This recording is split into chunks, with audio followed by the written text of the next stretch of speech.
Good evening, Mairead. Good. And thank you for granting me a chance to interview you about your life's work, which is furthering social justice and liberation for any oppressed group, whether they're uh, Rohingya from my own country of Burma, or the Palestinians, or other oppressed communities. Um, can you start um, telling your story about how you became an activist for peace? Well, I was born in Belfast in 1944 and in a working class area. And I grew up working in the local community with people in my community, many who had a lot of problems. So it was a great privilege for me to be able to live and work in West Belfast. Um, In 1976, my sister's three of her little children were all killed, and in a clash between an active service unit of the Irish Republican Army and the British Army. And my sister was dangerously ill, and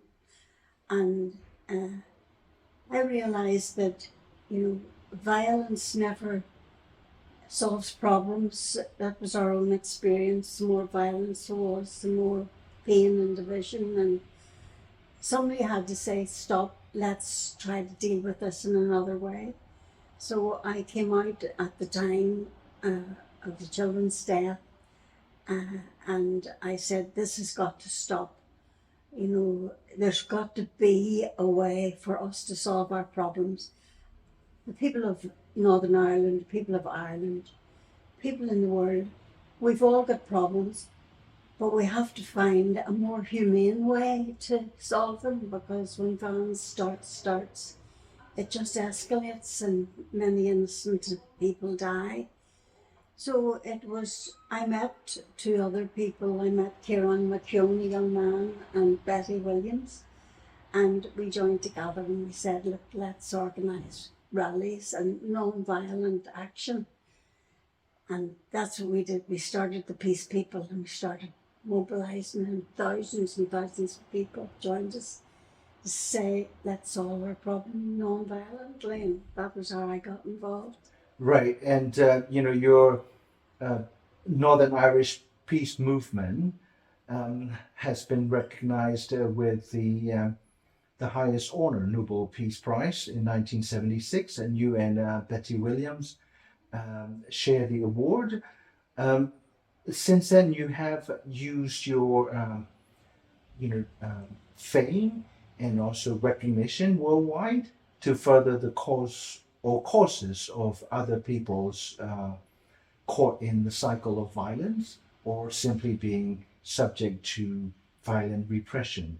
Um, can you talk about your involvement traveling to the Gaza, West Bank, and the Palestine in general, and your support for the Palestinian people that are being subject to genocidal onslaught by the state of Israel? Well, I took a great interest in Palestine and Israel when I heard of the demolition of Palestinian homes and young people in the occupied territories in Palestine being lifted by the Israeli military and being put into prison. And I thought, I would like to go over there and try to understand what's happening in the Middle East, because I really didn't know anything that was happening. So I subsequently have been to the Middle East many, many times. I've been deported 3 times by the Israeli government because I went in on free Gaza boats. Right. I got in a few years back. We were the second free Gaza boat to Dignity to be able to get into Gaza. And I was shocked by the amount of suffering inside Gaza. It has under siege for 16 odd years, and the people were suffering tremendously. And I realised really, I'd begun to read more to understand, and I realised that it's actually genocide by Israel that is going on against the Palestinian people. Now, most recently, the world has been horrified by what is happening inside Gaza, with over 16,000 people killed and people hungry and completely cut off from the world. And it is tragic to think that in our own day, on the television, we would watch the unfolding of a genocide of whole people and not do anything. And this to me is so tragic, because not only is Israel, the government, committing genocide against the Palestinian people, clearing their land, because this is what it's about. Israel wants Gaza. It wants Gaza because it's land, and it wants the land and not the Palestinian people. But it wants the oil. There's oil off the shores of Gaza. It wants the resources. And it has made out since first Nakba, it has made out that it is the victim in this situation, where what it has been doing is slowly destroying a people in front of us.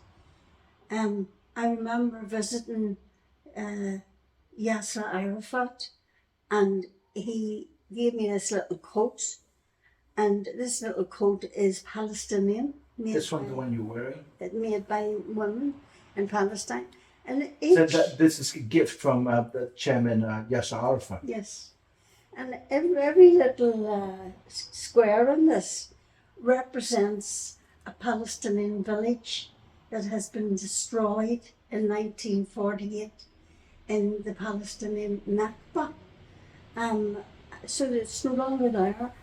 In 1948, the Zionists, which is a real evil kind of philosophy, the Zionists met in 1948 and agreed that they would need to clear the whole of Palestine of its people, of the ethnic people, of the Palestinians, clear their land by any matter of means. And Zionism to this day continues to do that. It just clears land. The Palestinians are put off their land and not allowed to return. So what we're witnessing today in Gaza is a clearing of the Palestinian land so that there will be more Israeli settlements put on it. Israel will get the resources, and then next they move to the West Bank, where they will put in more and more Israeli settlers, supported and protected by Israeli military. Now, not only is Israel doing this in front of the whole world, but America is totally supporting this with guns and arms and money, and saying that Israel has a right to do this. So we really need to take Israel before the genocidal assembly, on the absolute conviction and knowledge that they're committing genocide. Unfortunately, at the United Nations Security Council, America continues to block the UN Security Council, as does the British government, supported by Europe, and they are blocking any movement by the international community and taking Israel to the International Court of Justice, where they will be held accountable for the massacre since 1948. This is not only happening in the last few weeks. Since 1948, the massacre of the Palestinian people. So I would say to anybody listening, I know you feel sorry for what's happening in Gaza and all the little children being killed. But that's not good enough. You can do something. You can go to your government ministers, you can go to the American government, you could say to the President of America and the President of Europe and to the British government, stop supporting genocidal politics and take Israel to the court. And once Israel has been condemned of genocide, then we can begin to talk about peace and reconciliation and how Israel and Palestine can move together and the people can build a country together, because you have to build peace on justice and you can't build peace on genocidal politics, which Israel government is currently using. Right. Yeah, of course, the first killings have to stop. The Palestinians' right of return has to be honored, fully recognized and accepted. And so, as somebody who grew up in Northern Ireland, and also, we all know the torture, the history of Irish people. The British famine, the Irish people were made to starve to death by, as a matter of policy from London, right? And also the Irish soldiers who served in the British colonial army or police, imperial police, in places like Burma or India. They were very sympathetic to the oppressed Burmese or Indians. This was back in the 1920s and 30s when George Orwell was, a part of the British imperial police. And so we know that the Irish people always speak out and stand up for the oppressed around the world, Palestinians, the Burmese, Rohingya. Can you talk about your involvement in supporting the call or the campaign to stop the genocide of Rohingya people when Aung San Suu Kyi was in power? Because obviously were with her in the Noble Women's Initiative, set up by you and Shirin Ebadi and others. So you met her, you knew her, and then under her watch, this genocide happened. But what was it like, speaking to Aung San Suu Kyi about the atrocities that her government was involved in?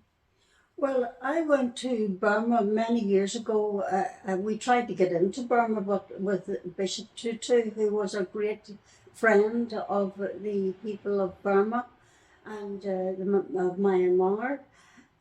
But we were not allowed into Burma. But what we did, we went to the Burmese border and we saw the Karen people who had fled Burma. Refugees. The refugees, due to the actions of the Burmese military. They'd been tortured and chased out of their villages. And then I went just a couple of years ago, I went with some of the Nobel laureates. We went up to Cox's Bazar in the north of Bangladesh, and we took the stories there of the Rohingya people, and it was absolutely unbelievable. It was a genocide of the Rohingya people, the people who from the northern parts of Burma. They had been, villages were torched, women raped, and at gunpoint they were put out of their homes. So the genocide by the Burma is absolutely horrific. That to think that in this day and age, more action has not been taken to make Burma accountable of its genocidal politics against the Rohingya and many of the other ethnic political groups that are in Burma, because they don't uphold human rights.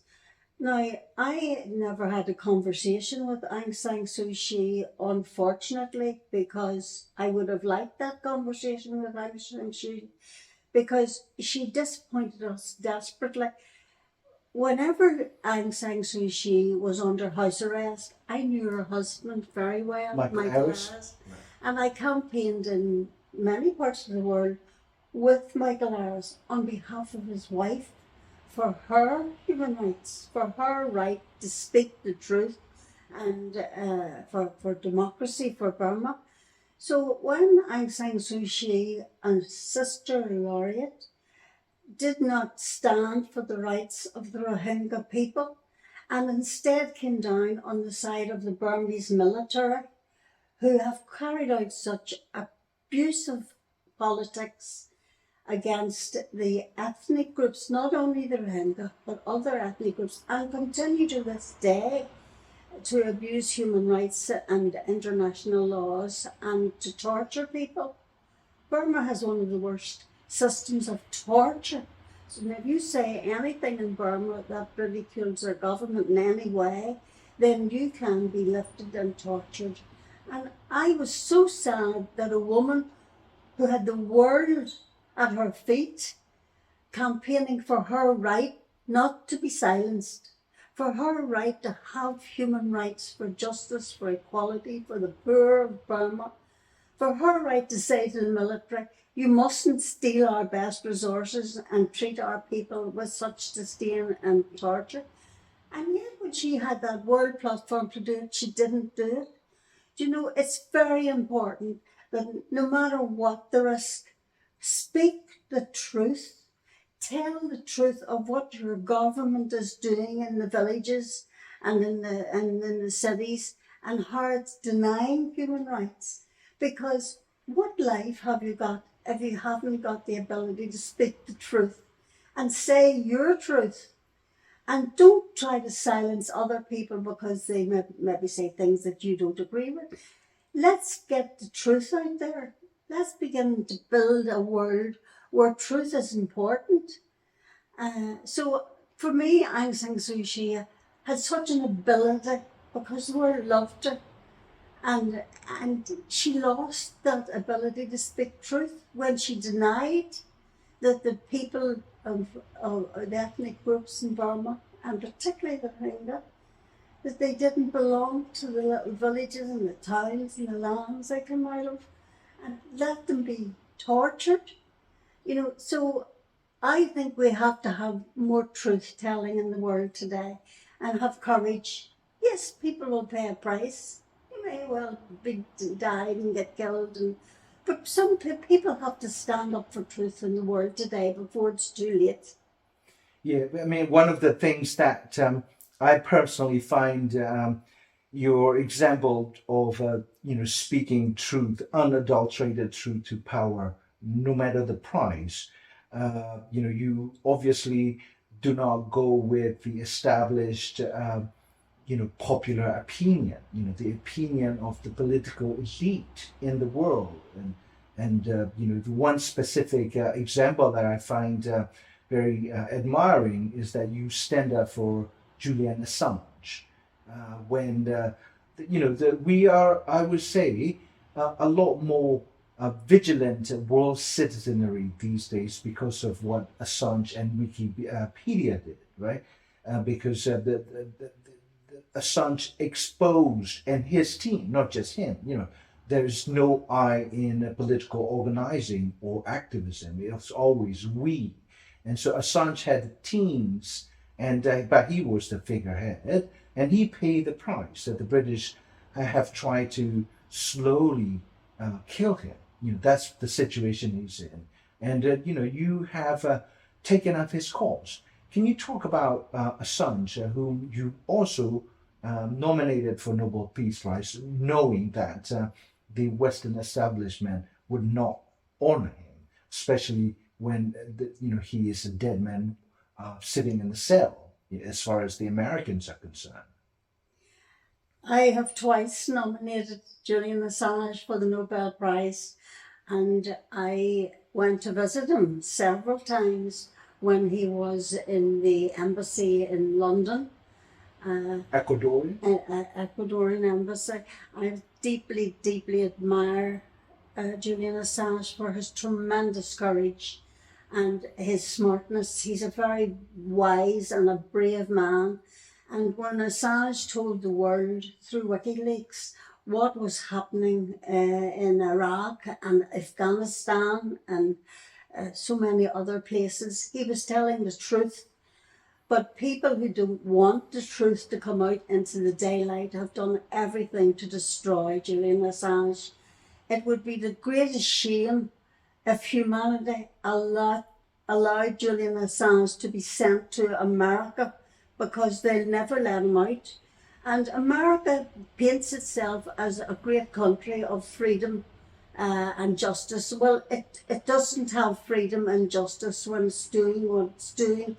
I've been to Iraq, I've been to Afghanistan, I've been to many countries in the world, and I feel deeply ashamed to say that I come from a Western place where we have allowed our governments to kill so many people.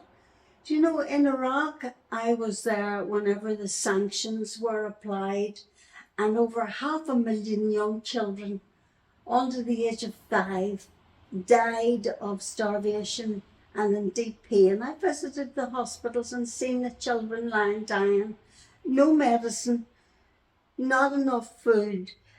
And it was horrific, those economic sanctions we put on against Iraq. And that could have been solved, but it was all about oil. It was about a country standing up for its resources and its right to say how it wanted to live. And because it didn't do what it was told by the West, it was punished.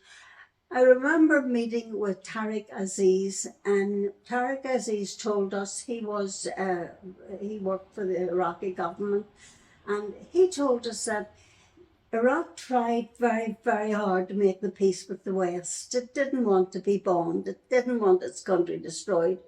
And it was told by Secretary Baker, if you don't do what you're told, we'll bomb you into the Dark Ages. And America bombed Iraq into the Dark Ages. And America bombed Afghanistan, who weren't responsible for the 11th of September. And America went on to Libya, destroying Libya. Now America is building up NATO. And America runs NATO. We're not run by our governments. Well, our governments are selling out to the West because they get a few jobs, or some of the politicians get a bit of money, or they can get a position that they particularly want. And they're selling out the people. It's not about putting people first and profit afterwards. It's about selling out to what America is telling you to do. Now, we have got to stand up in the world today, people, ordinary people, because there's nobody else doing it. We've got to stand up and say, we are for humanity. We are for people. We are for not murdering children with bombs from the sky like they're doing in Gaza.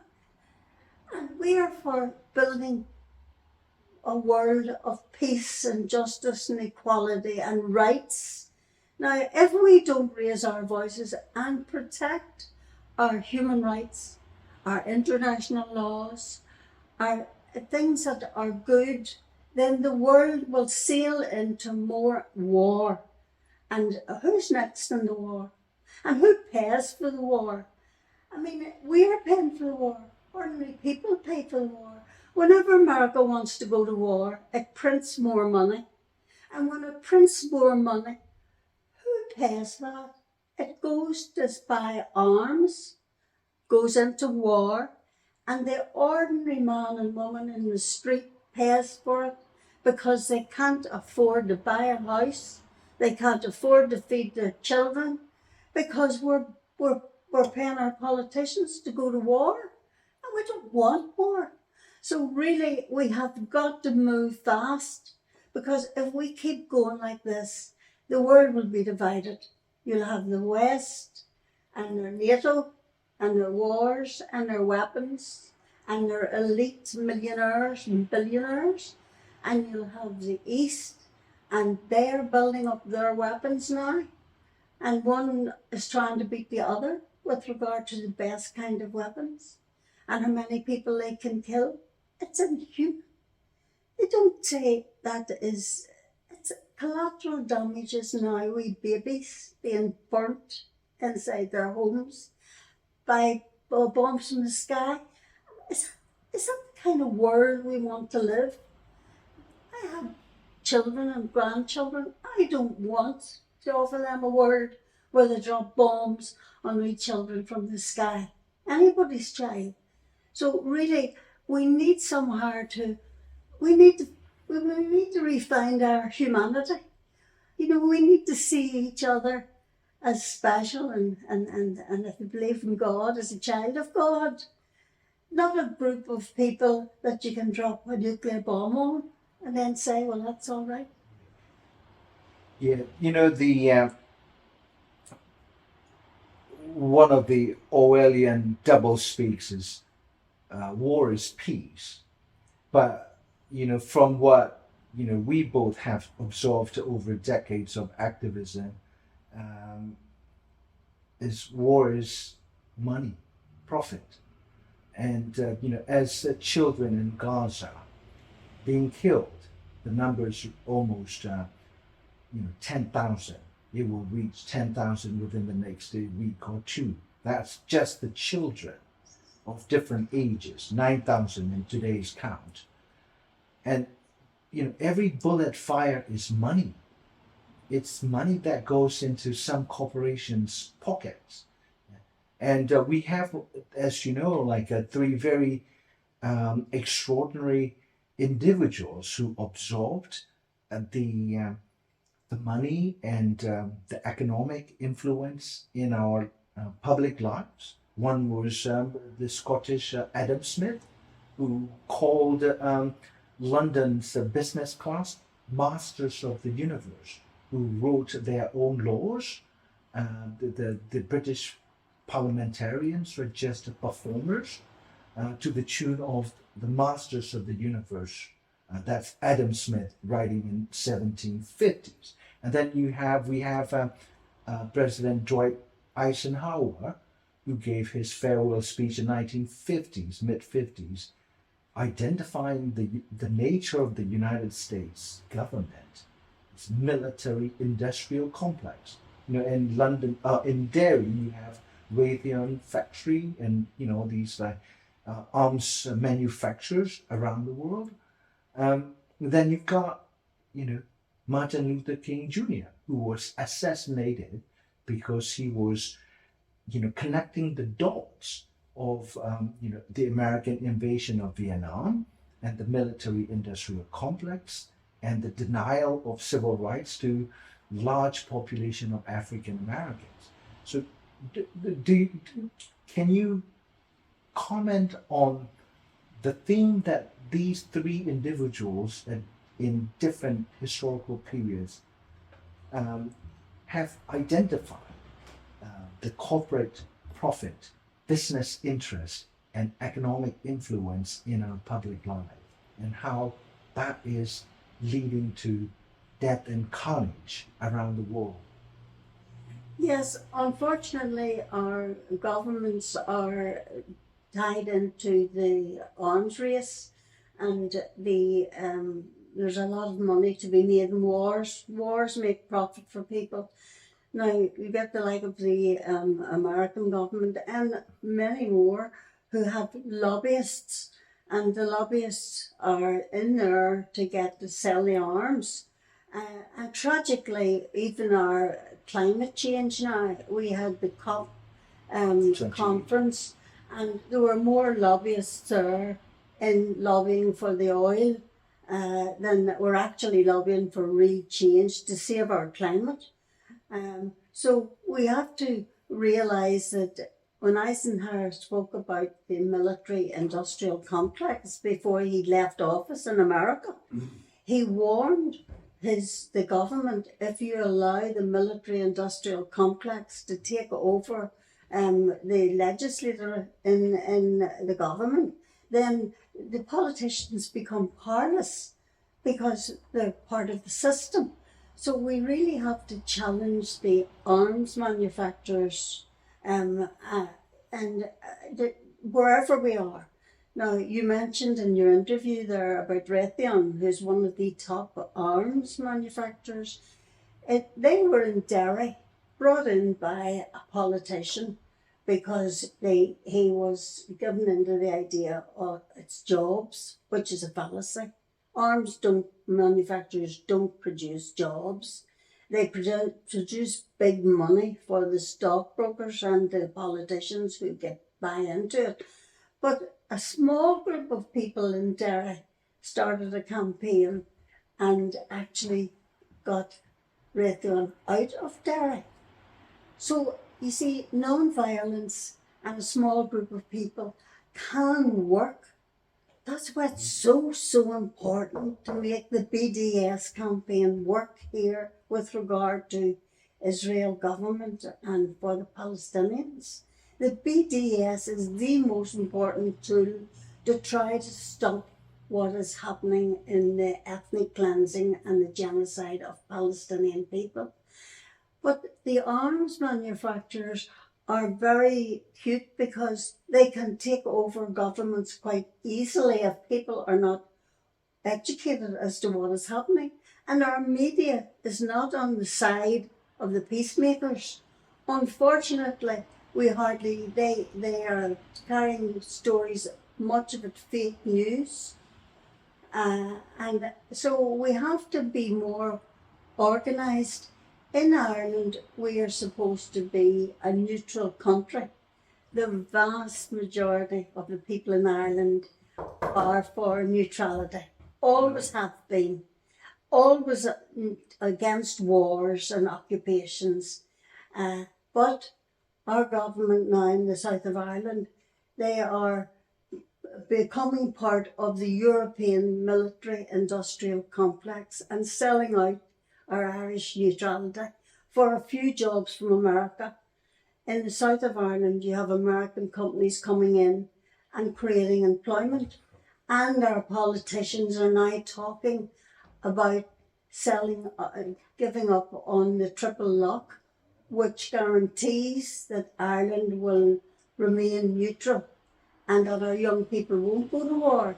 Now, if we keep going down this road of selling out our neutrality for a pittance from America, we will be dragged into the future European wars. And Europe has already sold its soul to the military-industrial complex, and it will mean Irish boys going off to fight European wars. And what will that mean for our great history in Ireland of non-violence?